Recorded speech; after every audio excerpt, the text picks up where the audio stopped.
We're about 53 seconds into this live broadcast. And as is my custom, Eddie. No, Eddie. I think you might have been the first one, Eddie. I could be wrong on that. Travis Mwansa, very good afternoon to you. Folks, tell me if you can hear this. Tell me in the comments below, please, if you can get me loud and clear. Travis Mwansa says loud and clear. Thank you so much. LA volume insulting, I guess. Vince Kalunga says. I'm not sure what that means, Vince. Enoch Shaiwu. A very good afternoon to you, Enoch. Thank you so much for taking the time out of your very busy schedule to hang out with me for a few minutes. Folks, there's something that's heavy on my heart that I have to share with you, and it's the issue of, as we call them in Zambia, Cadres. Now, before I go further, let me make it abundantly clear that all Cadres in Zambia are the same. Let me say that again because I think that's abundantly important.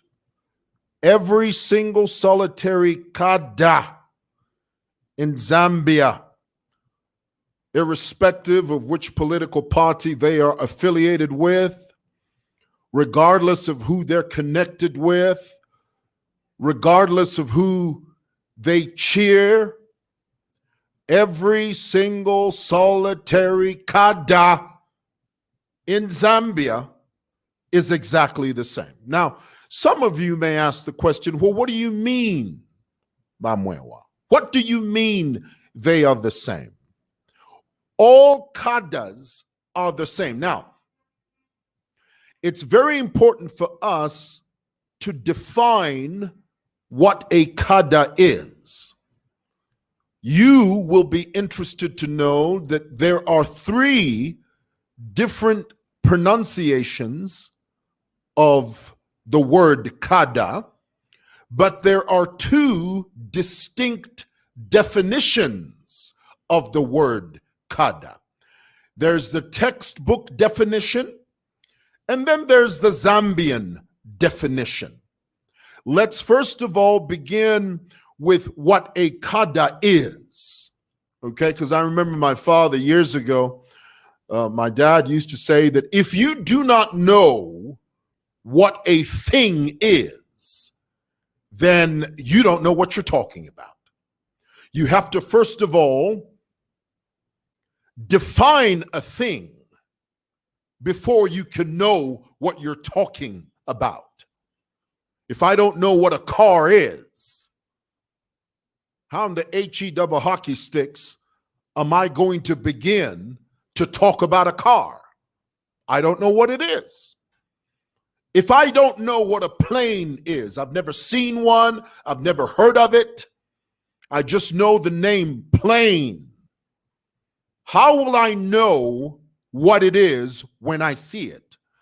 And so my point is, before we go further, we have to first of all define the word. What is a Cadre? Well, the textbook definition is a Cadre is a group of committed, active, and experienced intellectuals. Let's pause there for a moment. Intellectuals who share political beliefs. Now, here's the word that trips us up. Intellectuals. The moment we use the word intellectuals within the Zambian context, we no longer have a definition of the word Cadre within the Zambian context. Okay? Now, let's move on to how you pronounce this word, because I know this is an issue. I'll explain more about the intellectual component a few minutes from now. But first of all, let's move to how you say this word, how you pronounce this word. The British pronunciation, and let me take the opportunity now to share with you that the word is pronunciation. It is not pronunciation, because this is something I hear constantly. I hear this. I hear people say, what is the pronunciation? No, that's wrong. It's pronunciation. N-U-N. You see the N-U-N there?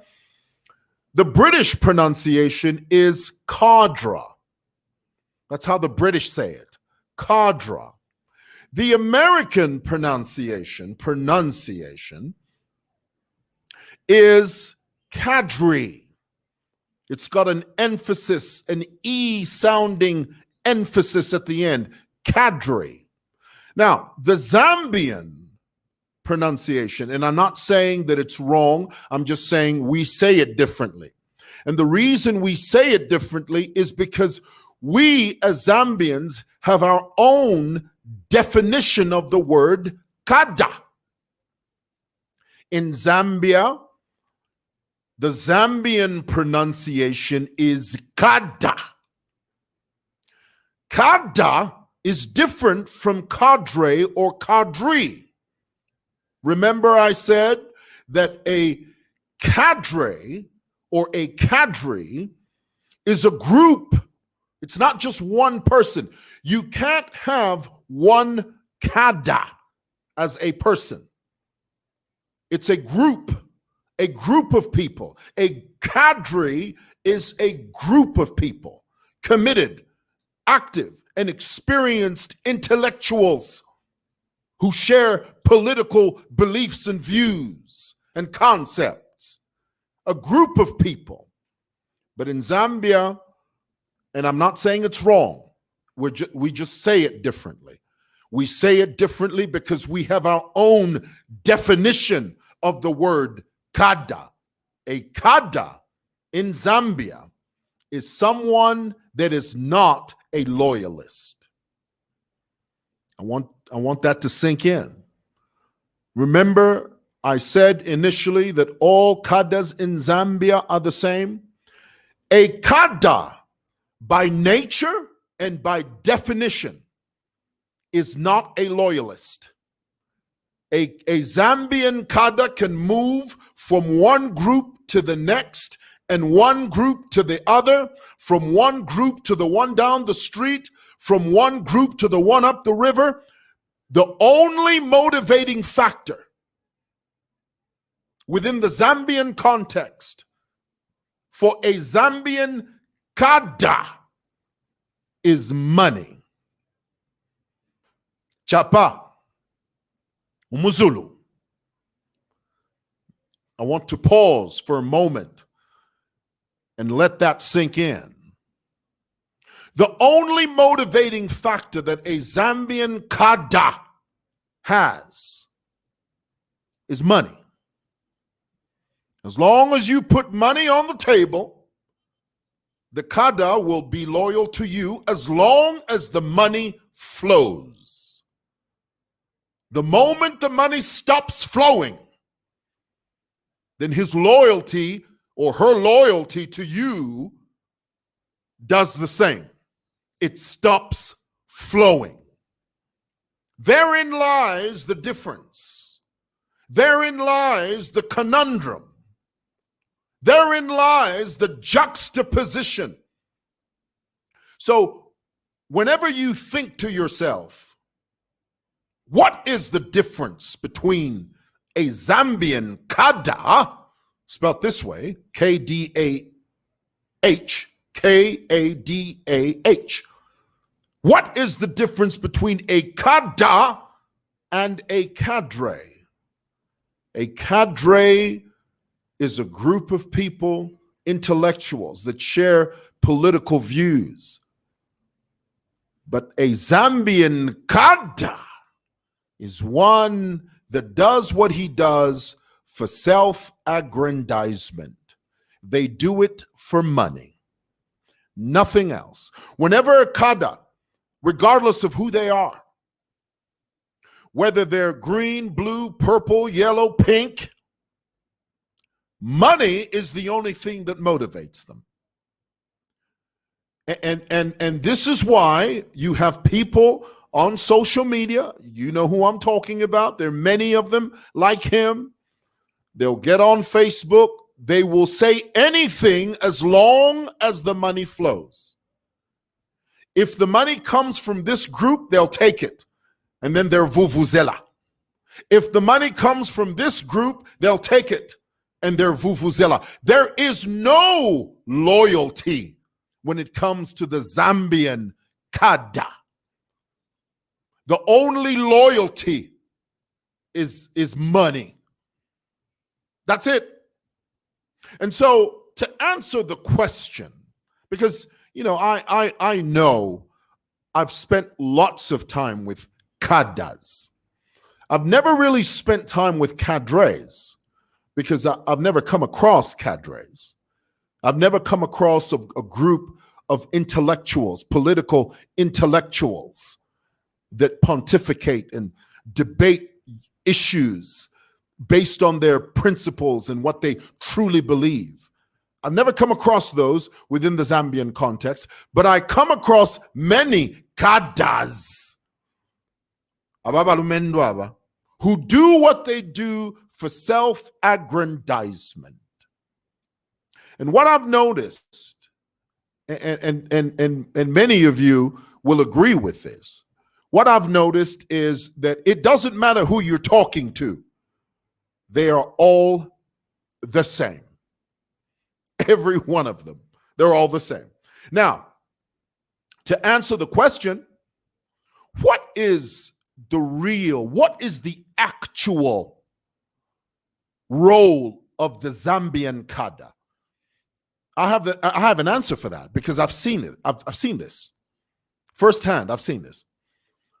Truly speaking, the rightful role of a cadre is to mobilize supporters at a rally. That is the only reason they should exist. And I want you to get this. The Zambian cadre, the true use, the true purpose of a cadre in the Zambian context is to mobilize and organize supporters at a political rally. That is what they're supposed to do. That is their function. That is their God-given function. When you see the crowd being organized, when the cadres come in and say, okay, all of you stand in the straight line. You can stand on this line, don't go one step further. That's the only reason the Zambian cadre should exist. But oh no, we've made a huge mistake in this country. Regardless of which party it is, even if whichever president comes in, all of his cadres are the same. There is not one iota of difference. We've done the wrong thing in this country. We have given the cadre too much power. The cadre competes with the local authority. Right now, we have a situation where cadres are the ones in charge of bus stations, a huge revenue stream. I mean, I could sit here and talk to you for hours about how much money, there's a river of money that flows through the bus stations. And guess who gets that money? It's not Lusaka City Council. It's not the local authority, I can tell you that. It's cadres. That's the mistake we've made. We've given the cadres too much power. And not only that, we've given them access to huge sums of money. That's dangerous. All of these markets you see, many of them are the ones in charge. Again, it doesn't matter who you put there. They're all the same. Now, the most dangerous thing that we could ever do as a nation is to put cadres in a position where they earn, or they not earn, that's the wrong word, sorry. Let me rephrase that.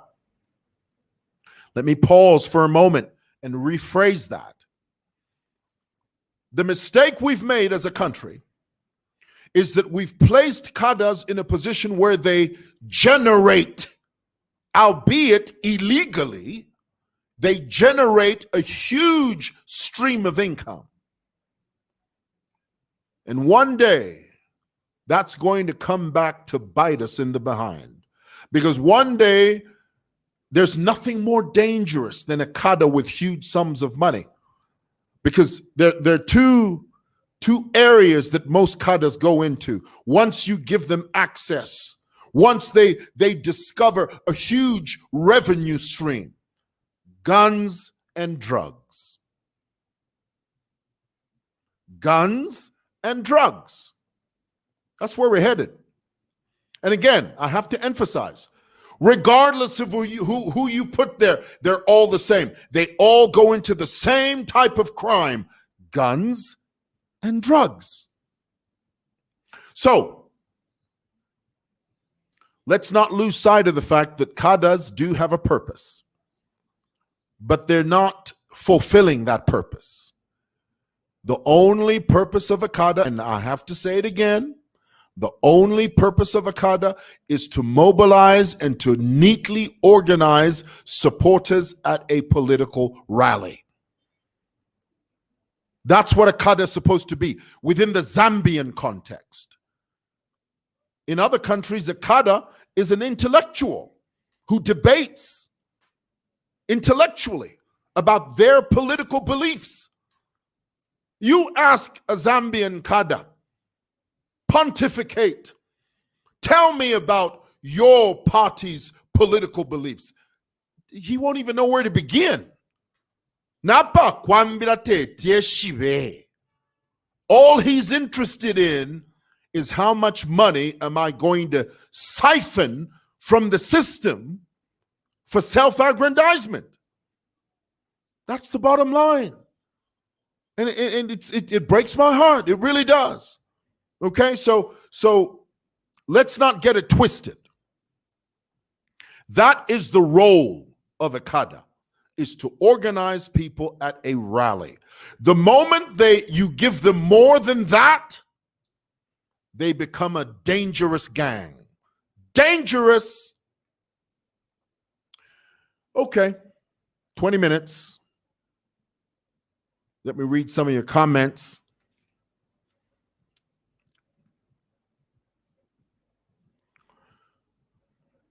Petty says, I didn't even know the role of a cadre until you articulate it. Otherwise, it's confusing in Zambia how their role end up being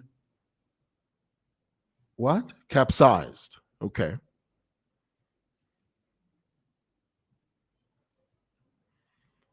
David Lungo says, true. We have effortfully given those cadres too much power. And I discovered that even fears them, because if not, he would have put them where they belong, like the late Michael Sata.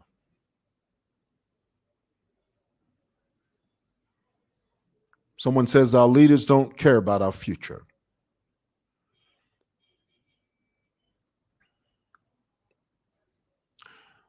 Someone is watching us from South Africa. Watch this. Evans says political intellectuals. There's no such thing as a politically intellectual cadre in Zambia. It doesn't exist. Cadres in Zambia, again, I have to say, this is not confined. This is not relegated to one political party. They are all the same. All cadres, as long as they are Zambian, They are all the same. They've got the same MO, the same modus operandi. When you get into the system, bleed the system dry. Take all you can. And you know the new thing now, which I find so offensive, all these cadres do it, whether it's from the ruling or the opposition, whoever. All cadres act exactly the same. The new thing now is they take the Chitenga material from their colors and they put them on the dashboard as a way of telling you, I can break the law with impunity and there's nothing you can do about it. That's wrong. This is the reason we had that fiasco over there at the Ministry of Works and Supply, where a cadre walks into a government building, attempts to break a government seal by threatening a government employee. And you know what's so sad about those guys? I have to say this to you. What's sad about those jamokes, those hoodlums, is that when they were recording this threat that they were issuing out to Madame Cherie, in their minds, they truly thought that their leaders would be happy with them. I want to take this real slow so that you know what I'm talking about.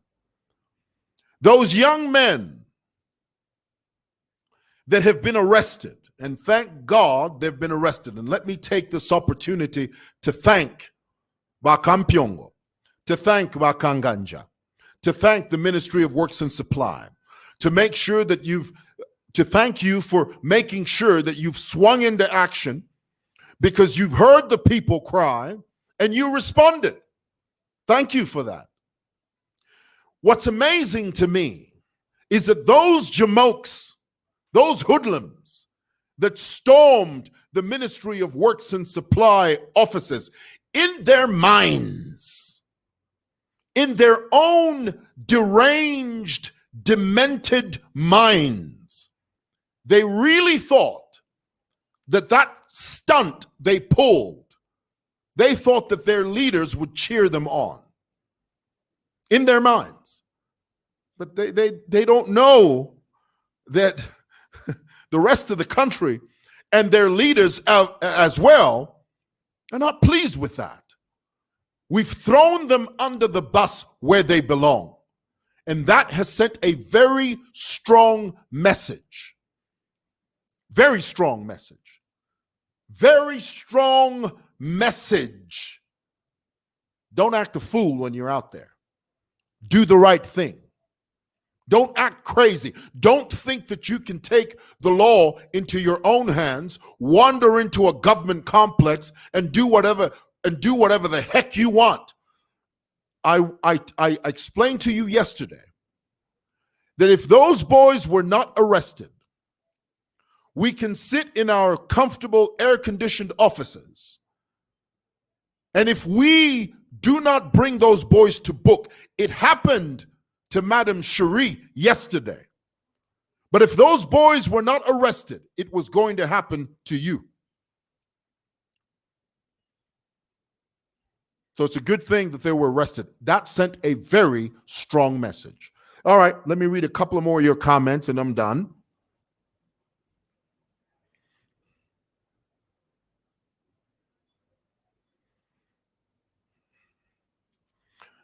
Susan says, I don't like cadres at all. Maybe they should all try to be cadres. Yes, they should be cadres. Because in Zambia, when you hear kada, lubuli, kuma, just confusion. All right, last comment. So sad. Winnie says so sad. All right, that's all I had time. 30 minutes. Thank you so much for watching. Thank you for listening. God bless you.